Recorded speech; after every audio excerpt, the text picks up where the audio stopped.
ሰላም ላጤና ለሁላችሁ። ዶክተር ልምስ ታደሰ ነኝ ከዊዝደም ሚዲያ። ይህ ከዊዝደም ሚዲያ የሚቀርብላችሁ ዊዝደም ሄልዝ ኬር ነው።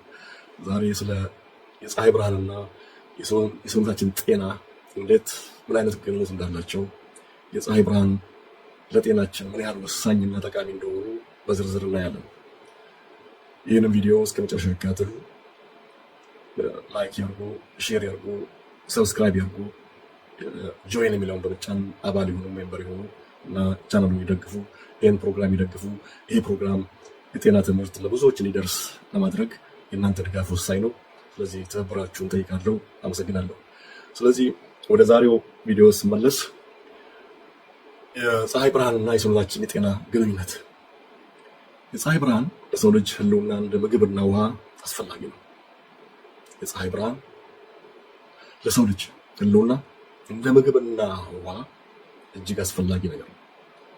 ብዙዎቻችን ግን ችላ ብለን የምናልፈው ጉዳይ ነው። በተለይ እኛ ሀገር ፀሐይ ብርቅ አይደለም እና የፀሐይ ጥቅሙ አይታወቀንም። አንድ የምንታወቅበት ነገር አለ። 13 months of sunshine 13 ወራት የፀሐይ ብርሃን የ13 ወራት የፀሐይ ብርሃን ያለበት ሀገር ተብለን ነው የምንታወቀው። ስለዚህ የፀሐይ ለኛ ምናልባት አሰልቺ እንጂ አስፈላጊ ነገር አይመስልም። እኔ አሁን ባለሁበት ሀገር በአውሮፓ በአሜሪካ የፀሐይ ብርሃን ብርቅ ናት። ሁልጊዜም አትገኝም፣ የተወሰነ ጊዜ አላት እና የፀሐይ ብርሃን መቼ እንደምትወጣ ጉግል አድርገው ሰርች አድርገው በኢንተርኔት ፕሮግራም ይዘው ነው ከፀሐይ ጋር የሚገናኙት እና ፀሐይ ስትወጣ ተሯሩጠው ነው ወደ ፀሐይ ብርሃን የሚወጡት። ምክንያቱም የፀሐይ ብርሃንን ጥቅም የተገነዘቡ የተረዱ ይመስለኛል። በዘመናዊ ዓለም አብዛኛውን ጊዜያችንን ከቤት ውጭ ከማሳለፍ ይልቅ በቤት ውስጥ ነው የምናሳልፈው። የጥንት ሰዎች ከፀሐይ ብርሃን ጋር በቂ ግንኙነት ስለነበራቸው አሁንም ቢሆን ደግሞ በገጠሩ አካባቢ የሚኖሩ ወገኖቻችን ከፀሐይ ብርሃን ጋር በቂ ግንኙነት ስላላቸው አብዛኛውን ጊዜ እየተንቀሳቀሱ ከቤት ውጭ ስለሚያሳልፉ ጊዜያቸውን ከፀሐይ ብርሃን ጋር በቂ ግንኙነት ያደርጋሉ። ስለዚህም ከፀሐይ የሚገኘውን ጥቅምም በሚገባው ያገኛሉ። በዘመናዊው ዓለም ግን አብዛኛውን ጊዜያችንን በተለይ በከተማ ባደጉ ከተሞች ውስጥ የምንኖር ሰዎች አብዛኛውን ጊዜያችንን በቤት ውስጥ ነው የምናሳልፈው። በቤት ውስጥ ወይ በመኪና ውስጥ ወይ በቢሮ ውስጥ እና በዚህም የተነሳ ለብዙ የጤና እክሎች ተጋላጭ ሆነናል። ከፀሐይ ብርሃን በመራቃችን ምክንያት ያጣናቸው በርካታ የጤና ጥቅሞች አሉ። ያጋጠሙ በርካታ የጤና እክሎች አሉ። የፀሐይ ብርሃን በሰውነታችን ውስጥ እንደ መድኃኒት ነው የሚሰራው። የፀሐይ ብርሃን በሰውነታችን መድኃኒት ነው። ዋና የጤና ጥቅሞችን አንደኛ የቫይታሚን ዲ ምርት። ይህ በጣም የታወቀው ጥቅሙ ነው። ብዙ ጊዜ ስለ ፀሐይ ብርሃን ስናወራ ቫይታሚን ዲ ነው የሚጠቀሰው። ምክንያቱም የፀሐይ አልትራቫዮሌት ቢ ዩቪ ቢ የሚባለው ጨረሮች በቆዳችን ላይ ሲያርፉ በቆዳችን ስር ያለው ኮሌስትሮል ወደ ቫይታሚን ዲ ስሪ ይቀየራል። ይሄ የዚህ ቫይታሚን ዲ ስሪ ጥቅም ምንድነው? ለአጥንታችን ጥንካሬ፣ የበሽታ የመከላከል አቅምን ይገነባል። እናም ለኢንሱሊን መመጣጠን ወሳኝ ነው። በሰውነታችን ውስጥ የኢንሱሊን መጠን መዛባት ለብዙ በሽታዎች መንስኤ እንደሆነ ይታወቃል። ስለዚህ በቂ ቫይታሚን ዲ ሲኖረን የኢንሱሊን መጠን ተመጣጣኝ እንዲሆን ያደርገዋል። ሁለተኛው ጥቅሙ የሰርኬዲያን ሪትም። ሰርኬዲያን ሪትም ማለት እና እንቅልፍ። ሰርኬዲያን ሪትም ማለት ሰውነታችን ውስጥ ቦዲ ክሎክ፣ ሰውነታችን የራሱ ሰዓት አለው። በተለይ እያንዳንዱ አካላችን የራሳቸው ሰዓት አላቸው እና በሰዓት ነው የሚሰሩት።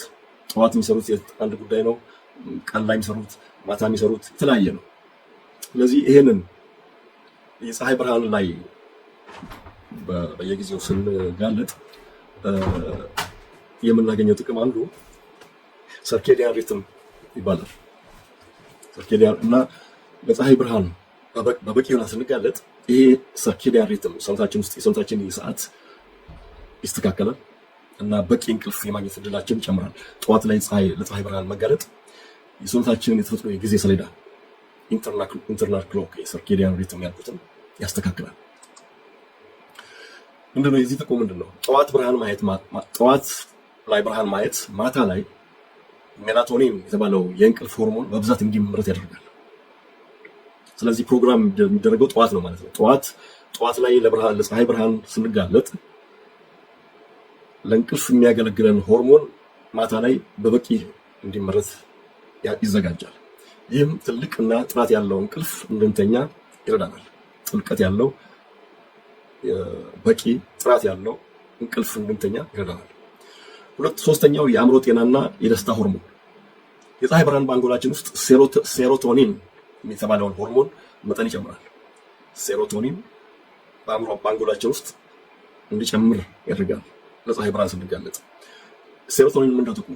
ሴሮቶኒን ጭንቀትንና ድብርትን የሚቀንስ ሆርሞን ነው። ትኩረትን ይጨምራል።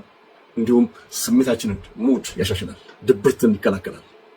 አራተኛው ጥቅም የደም ግፊትን መቀነስ ነው። ለፀሐይ ብርሃን ስንጋለጥ ሰውነታችንን ለፀሐይ ብርሃን ስናጋለጥ የደም ግፊታችንን መቆጣጠር እንችላለን። የደም ግፊታችንን በየቀኑ ለፀሐይ ብርሃን በመጋለጥ ብቻ ልንቆጣጠረው እንችላለን። እንዴት? ምክንያቱም ለፀሐይ ብርሃን ስንጋለጥ ቆዳችን ናይትሪክ ኦክሳይድ የተባለ ውህድ ወደ ደም ዝውውራችን እንዲለቀቅ ያደርጋል፣ እንዲመነጭና እንዲለቀቅ ያደርጋል። ናይትሪክ ኦክሳይድ ለደም ስሮች ተግባር ወሳኝ ነገር ነው። ደም ስሮቻችን የሚጠቡት ስራቸውን በትክክል መስራት የማይችሉት የናይትሪክ ኦክሳይድ እጥረት ሲያጋጥም ወይም ደግሞ ናይትሪክ ኦክሳይድ በአግባቡ መስራት ሲያቅተው ነው። ናይትሪክ ኦክሳይድ ብዙ የጤና ጥቅሞች አሉት።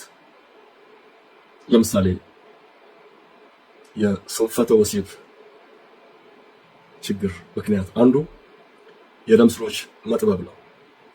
የደም ስሮች መጥበብ እና ወይም ደግሞ ደም ስሮች በአግባቡ መለጠጥ ባለመቻል የደም ፍሰት የደም ዝውውር በአግባቡ እንዳይከናወን ስለሚሆን ነው።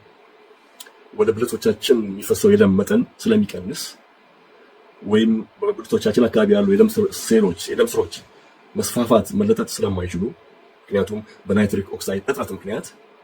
ስለዚህ የወሲብ ብልቶቻችን የወንድም ሆነ የሴት ለወሲባዊ ግንኙነት መዘጋጀት አይችሉም።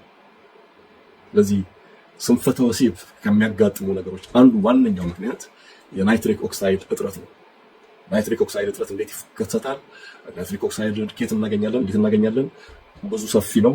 በሌላ ርዕስ እመጣበታለሁ። ነገር ግን የናይትሪክ ኦክሳይድን ችግር ለመፍታት ከሚያገለግሉ የነፃ ሕክምና አንዱ ለፀሐይ ብርሃን ራስን ማጋለጥ ነው።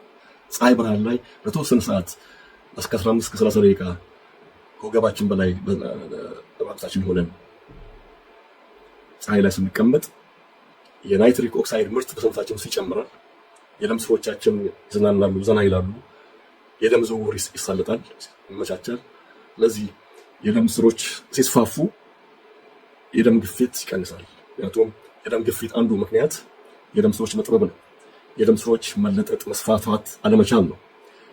ስለዚህ ናይትሪክ ኦክሳይድ ሲመነጭ የደም ስሮቻችን ዘና ሰፋ ይላሉ። ስለዚህ የደም ግፊት ይቀንሳል፣ ይስተካከላል።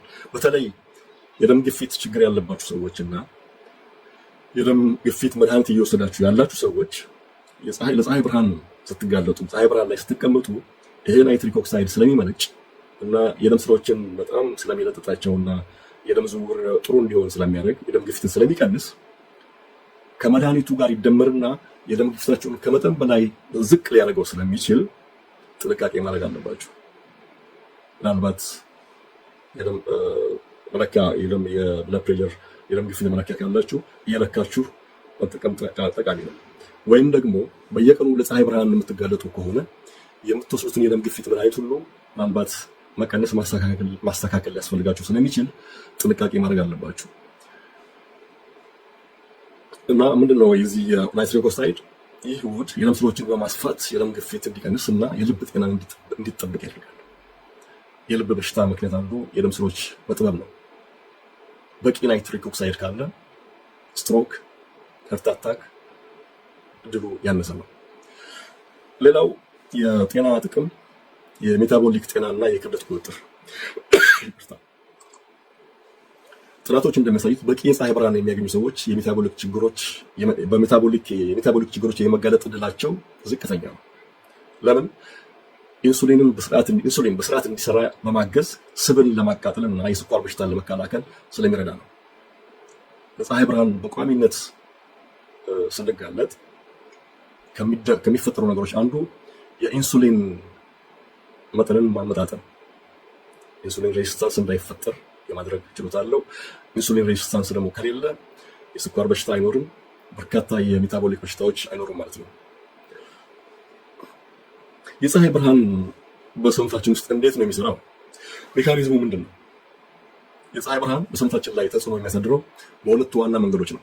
አንደኛ በቆዳችንና በአይናችን በኩል። በቆዳ በኩል እንዴት ነው? በቆዳችን በኩል እንዴት ነው የሚሰራው? ምን አይነት ፓዝዌይ ነው ያለው?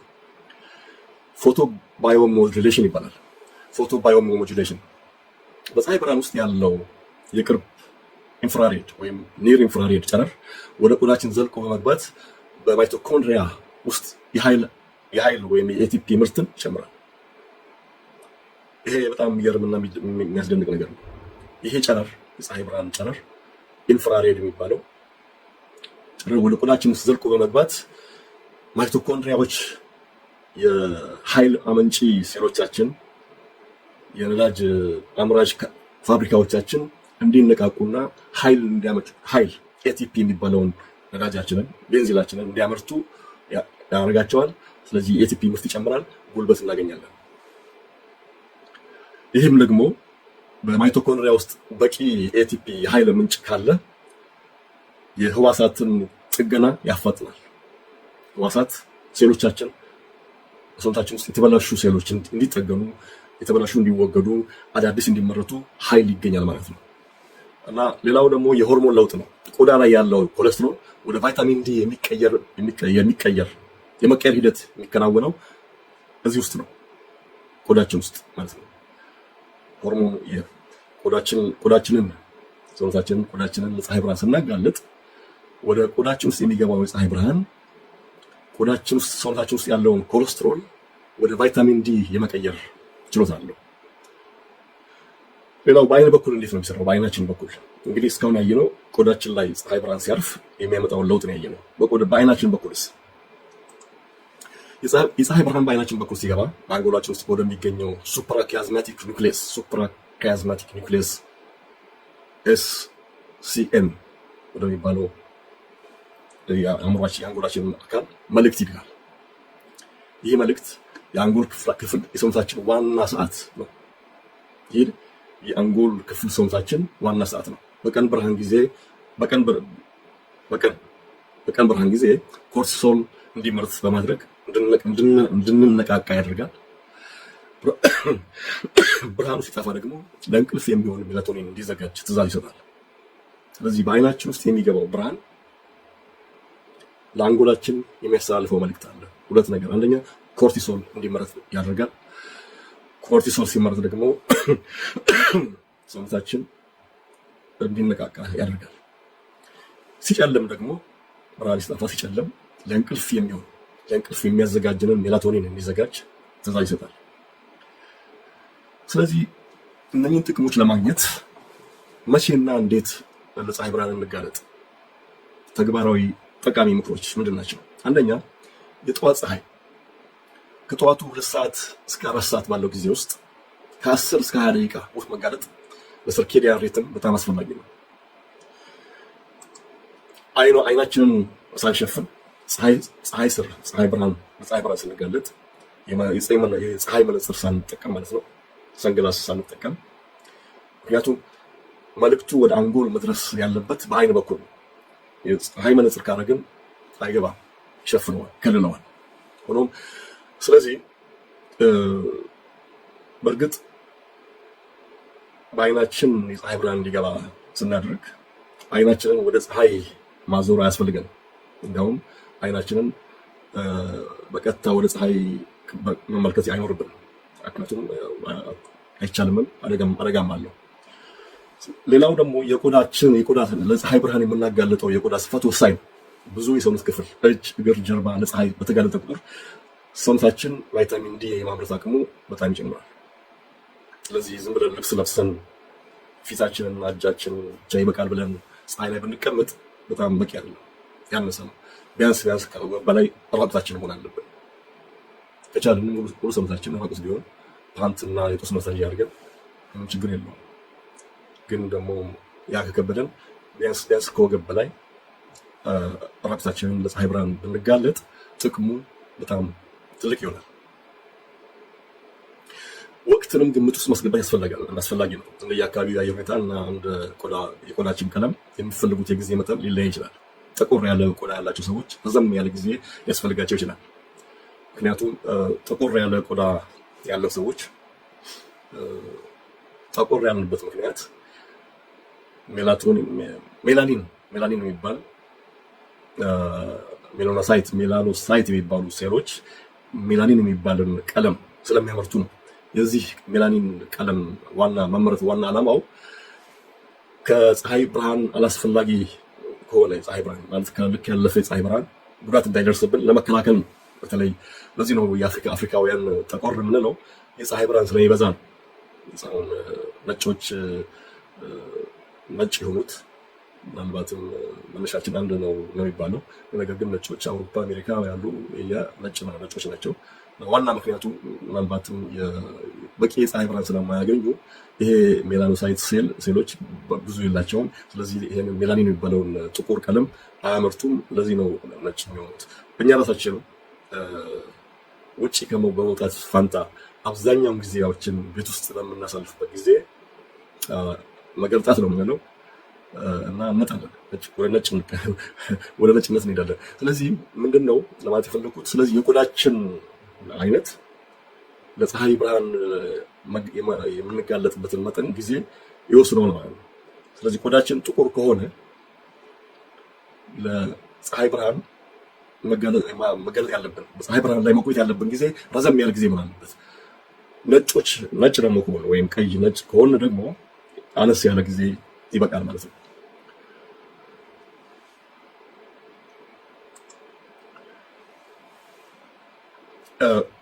ከፀሐይ ብርሃን የምናገኘው አንዱ ጥቅም ቫይታሚን ዲ ነው ብያለሁ። ቫይታሚን ዲ እጅግ ጠቃሚ የሆነ ሆርሞን ነው። ቫይታሚን ነው የሚባለው፣ ነገር ግን ሆርሞን ነው። ብዙ ስራዎች ያሉት፣ የሰውነታችን መከላከያ ኃይል ያጠናክራል፣ ከብዙ በሽታዎች ይከላከላል እና በጣም አስፈላጊ ነገር ነው። በዚህም የተነሳ ብዙ ጊዜ ቫይታሚን ዲ እጥረት በደማችን ውስጥ እንመረመርና ቫይታሚን ዲ እጥረት ሲገኝብን ቫይታሚን ዲ እንክብል ይሰጠናል። መርፌ ወይም ኪኒን ይሰጠናል። በወር አንዴ የሚወሰን ነው። ይህንን ቫይታሚን ዲ እንግዛ ብንል የቫይታሚን ዲ የመሸጫ ዋጋ መረጃ ነግራችሁ በጣም የሚገርም ነው። የቫይታሚን ዲ ዋጋ እንደ ምርቱ አይነት፣ እንደ መጠኑ፣ ዶዜጅ፣ እንደ ፋብሪካው ብራንድ እና እንደ የሚሸጥበት ፋርማሲ ሊለያይ ይችላል። ስለዚህ ከዚህ ታች የቀረቡት ዋጋዎች በአሁኑ ወቅት በኢትዮጵያ ገበያ ላይ ያሉ ግምታዊ ዋጋዎች ናቸው። እንደ መጠኑ ለምሳሌ ዶዜጅ የሚኖረው ከዶዜጅ ጋር የሚኖረው ልዩነት ቫይታሚን ዲ እንግዲህ 1000 ዩኒት ለቀን በየቀኑ አጠቃቀም ብዙውን ጊዜ በካፕሱል ወይም በታብሌት መልክ የሚገኝ ሲሆን ከ30 እስከ 100 ፍሬ የያዘ አንድ ፓኬጅ ከ30 እስከ 100 ፍሬ የያዘ አንድ ፓኬጅ ከ400 እስከ 1200 ብር ሊደርስ ይችላል። ይሄ እንግዲህ ቫይታሚን ዲ 1000 ኢንተርናሽናል ዩኒት አዩ የሚባለው ነው በየቀኑ የሚወሰድ። ቫይታሚን ዲ 5000 አዩ 5000 አዩ የሚባለው ደግሞ ኢንተርናሽናል ዩኒት፣ ይህ ከፍተኛ መጠን ያለው ሲሆን በአንድ ፓኬጅ እንደ ፍሬው ብዛት ከ600 እስከ 1800 ብር ሊሸጥ ይችላል። ሌላው ቫይታሚን ዲ 50000 የሚባልም አለ። 50000 ሳምንት አንድ የሚወሰድ ነው። ይሄ ደግሞ አብዛኛውን ጊዜ በሐኪም ትዕዛዝ የሚወሰድ ሲሆን የአንድ ካፕሱል ዋጋ ከ60 እስከ 150 ብር ሊሆን ይችላል። አንዷ ፍሬ ማለት ነው። ሌላው የዋጋ መሸጫ ልዩነት ከአሰራሩ አመራረቱ ጋር የተያያዘ ነው። ፎርሙሌሽን ለምሳሌ የልጆች ጠብታ ድሮፕስ ለህፃናት የሚሰጥ ቫይታሚን ዲ ጠብታ እንደ ብራንዱ ጥራት ከ500 እስከ 1500 ብር ሊሸጥ ይችላል። መርፌ ወይም በኢንጀክሽን ከሆነ ደግሞ በመርፌ መልክ የሚሰጥ ቫይታሚን ዲ በአንድ አምፑል ከ200 እስከ 500 ብር ሊሆን ይችላል። ሶስተኛ ዋጋው እንዲለያይ የሚያደርጉ ምክንያቶች ለምንድን ነው ዋጋው እንደዚህ የሚለያየው? የአምራች ሀገር አንዱ ከአውሮፓ ወይም ከአሜሪካ የሚገቡ ኢምፖርት ብራንዶች ከሀገር ውስጥ ወይም ከእስያ ሀገራት ከሚገቡት የተሻለ ዋጋ ሊኖራቸው ይችላል። የፋርማሲው አይነት በመንግስት ፋርማሲዎች እንደ ከነማ እና በግል ፋርማሲዎች መካከል የዋጋ ልዩነት ይኖራል። ጥምር ቫይታሚኖች ለምሳሌ ቫይታሚን ዲ ከካልሲየም ጋር ተቀላቅሎ የሚሸጥ ከሆነ ዋጋው በጣም ይጨምራል። ቫይታሚን ዲ እና ካልሲየም ተጣምሮ የሚሸጥበት ጊዜ አለ እና ይሄ በዚህን ጊዜ ዋጋው በጣም ይጨምራል። ስለ ቫይታሚን ዲ በተመለከተ ጠቃሚ ምክር አንደኛ ቫይታሚን ዲ ከመግዛታችን በፊት መግዛት ካለብን በደም ምርመራ ያለን የቫይታሚን ዲ መጠን ማወቅ እና የሐኪም ምክር ማግኘት ተገቢ ነው። ከፍተኛ መጠን ያለው ቫይታሚን ዲ ለምሳሌ 50,000 ኢንተርናሽናል ዩኒት ያለ ሐኪም ትዕዛዝ መውሰድ ለጤና አደገኛ ሊሆን ይችላል። የቫይታሚን ዲ ተፈጥሯዊ ምንጭ የፀሐይ ብርሃን ነው። ይህ ሁሉ ከላይ የዘረዘርኩትን ዋጋ ብር ገንዘብ ወጪ ማድረግ ሳያስፈልገን በነፃ ለፀሐይ ሰውነታችንን ለፀሐይ ብርሃን በማጋለጥ ብቻ በነፃ ልናገኘው የምንችለው የነፃ ሕክምና ነፃ ተፈጥሯዊ ስጦታ ነው። ሰውነታችን ቫይታሚን ዲ ለማምረት የፀሐይ ብርሃንን እንደ ግብአት ይጠቀማል። ይህ ሂደት እንዴት እንደሚከናወንና ውጤታማ እንደሚሆን ምን ማድረግ እንዳለብን ቀጥዬ አስረዳለሁ።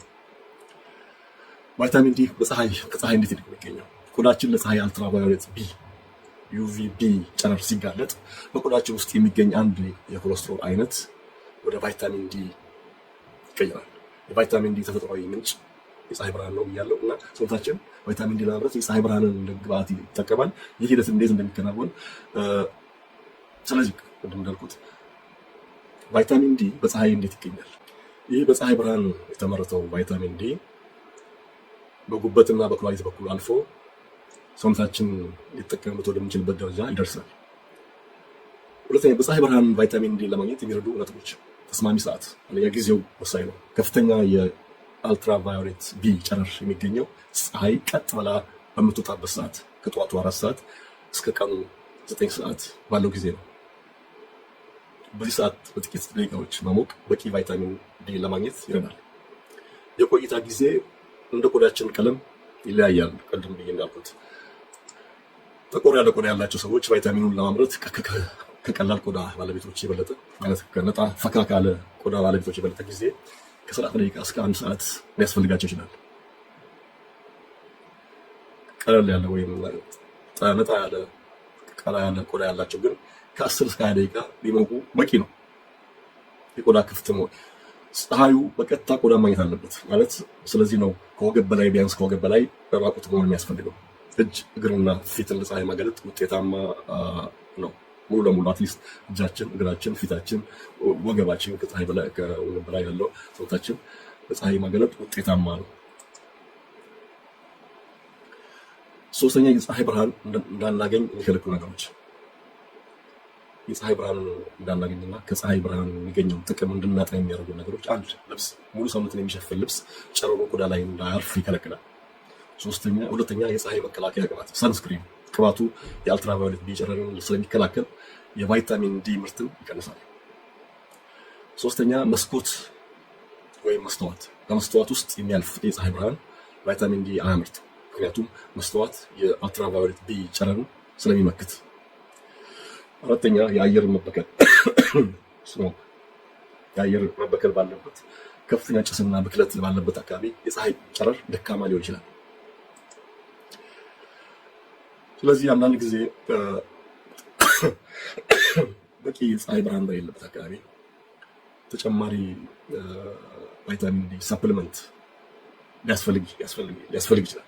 ምንም እንኳን ፀሐይ ነፃ ቢሆንም የሚከተሉ ሰዎች ተጨማሪ ቫይታሚን ሊያስፈልጋቸው ይችላሉ። አብዛኛውን ጊዜያቸውን በቤት ወይም በቢሮ ውስጥ የሚያሳልፉ ለፀሐይ ብርሃን ራሳቸውን ማጋለጥ የማይችሉ ሰዎች፣ ፀሐይ ብርሃን ወጥተው ማሞቅ የማይችሉ ሰዎች ተጨማሪ ቫይታሚን ያስፈልጋቸዋል። በክረምት ወቅት ለምሳሌ ፀሐይ በማይኖርበት ጊዜ የግድ ቫይታሚን ሰፕሊመንት ተጨማሪ ያስፈልጋል ማለት ነው። በእድሜ የገፉ ሰዎች ቆዳቸው ቫይታሚን የማምረት አቅሙ ስለሚቀንስ እነሱም ተጨማሪ ነገር ያስፈልጋቸዋል።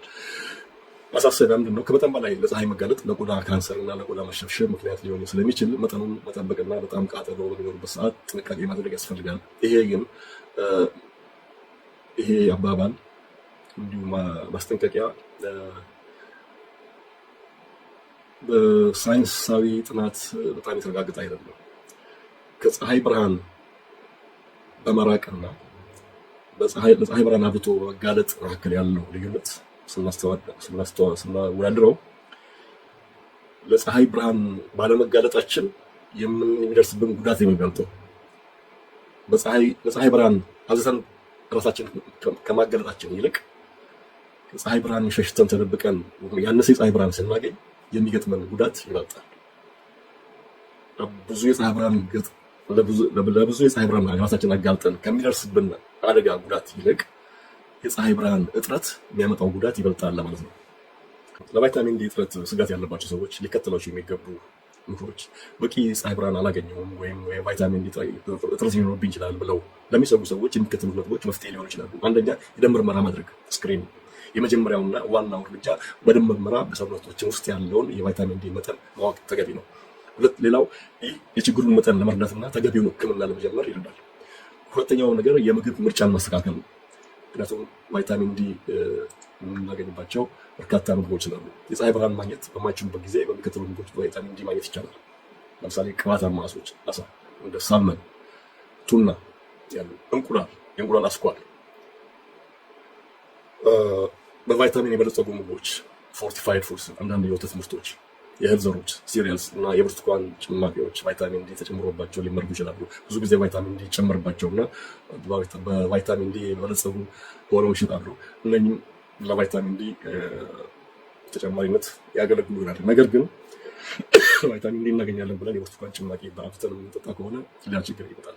የእህል ዘሮችን ካበዛን ሲሪያልስ፣ እሱም ለሌላ ችግር ይገልጣል። ካርቦሃይድሬት፣ ስኳር የበዛበት ስለሆነ ነገር ግን እንደ እንቁላል፣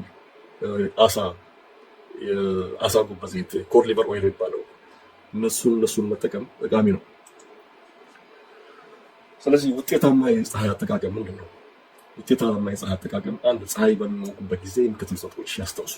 ተከታታይነት ነው። አልፎ አልፎ ለረጅም ሰዓት ከመሞቅ ይልቅ በየቀኑ ለጥቂት ደቂቃዎች ከ15 እስከ 20 ደቂቃ መሞቅ የበለጠ ውጤታማ ነው። የቆዳ ስፋት ከወገብ በላይ ምንም ልብስ ሳንለብስ እጅና እግር ክፍት ሆነው ለፀሐይ ቢጋለጡ ሰውነት በፍጥነት ቫይታሚን ዲ እንዲያመርት ይረዳዋል። ተጨማሪ እንክብሎች ካስፈለገ መውሰድ፣ ሰፕሊመንት። በቂ የፀሐይ ብርሃን በሌለበት አካባቢ የሚኖር ከሆነ ወይም በምርመራ እጥረት እንዳለብን ከተረጋገጠ ተጨማሪ በሐኪም ትዕዛዝ የሚሰጡ ቫይታሚን ዲ እንክብሎችን መውሰድ አስተማማኝ ሊሆን ይችላል። ሌላው ወሳኝ ነገር የአኗኗር ዘይቤ መለወጥ ነው። በቢሮ ወይም በቤት ውስጥ የሚውሉ ከሆነ በምሳ ሰዓት ወይም በጠዋት ለጥቂት ደቂቃዎች ወደ ውጭ ወጥተን በእግር መጓዝ። ለምሳሌ አብዛኛውን ጊዜያችንን የምናሳልፈው ቢሮ ውስጥ ከሆነ፣ ስለዚህ ጠዋት ከእንቅልፋችን እንደነቃን ወይም ደግሞ በምሳ ሰዓት እረፍት ባለን ጊዜ የእግር ጉዞ ማድረግ፣ ለፀሐይ ራሳችንን ማጋለጥ።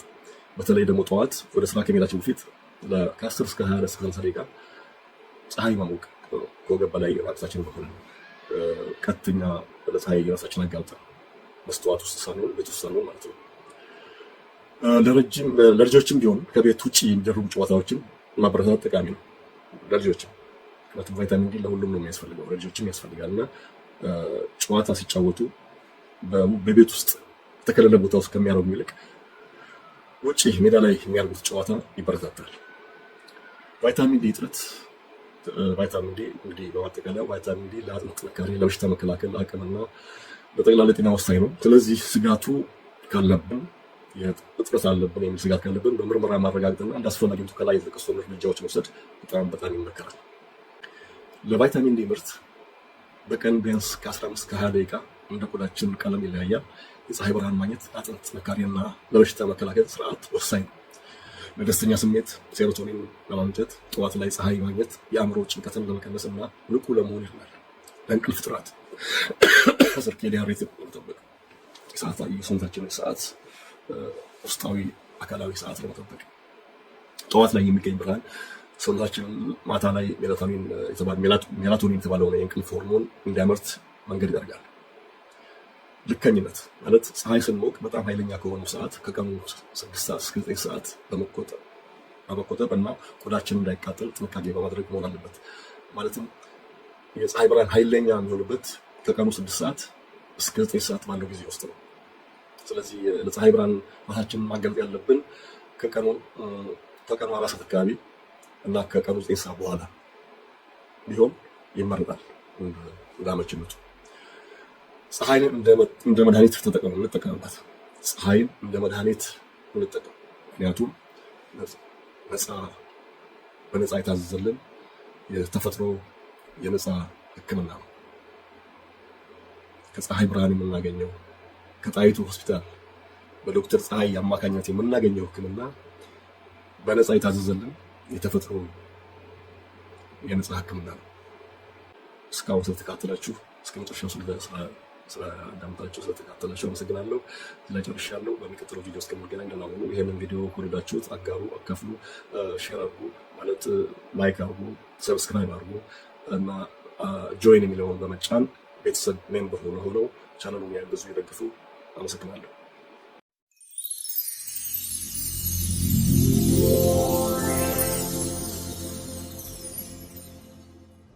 የዊዝደም ሚዲያን ሰብስክራይብ ያድርጉ፣ ሼር ያርጉ፣ ላይክ ያርጉ፣ ያጋሩ።